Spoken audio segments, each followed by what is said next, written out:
আমি বলেছিলাম আপনাদেরকে দেখাবো, আর সেই জন্যই আসছি উপকূলীয় অঞ্চল সুন্দরবনের এলাকায়। সেখানে কিন্তু ইনকাম বা আয়ের আরেকটি মাধ্যম বা উৎস হচ্ছে কাঁকড়া, তাই তো?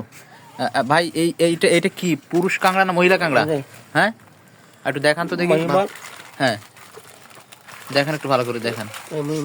এটা এটা কি মেয়ে কাঁকড়া? মেয়ে কাঁকড়া। এটা এটা কত করে কেজি? এটা কত কেজি? কত?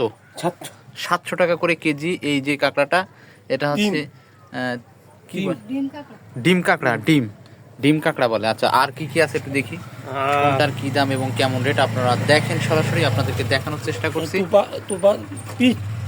আর এটা কি? এটা একটু ছোট সাইজ, হিজলে কাঁকড়া বলে। হিজলা, এটাকে হিজলা কাঁকড়ার ভিতরে এটাকে বলা হচ্ছে হিজলা কাঁকড়া। এটা নাকি আবার বেশি ভালো লাগে খাইতে, তাই তো? এটা কত?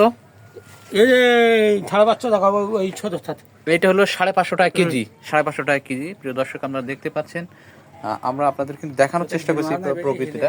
আর কি কোনো কিছু দেখানোর মতো আছে এই কাঁকড়ার ভিতরে, যে বিশেষ কোনো পার্থক্য বা বড় সাইজের কিছু এরকম কিছু আছে? তো এটাই কিন্তু আমাদের পিছনে সুন্দরবনের নদী আছে, সেখান থেকেই মূলত ধরে। আর শীতকালে একটু রেট একটু বেশিই থাকে, তবে উনি বলছে এটা স্বাদ ভালো এবং গন্ধটা কম হয়। তো আসলে আপনার একটু পিছনটা দেখে আসি।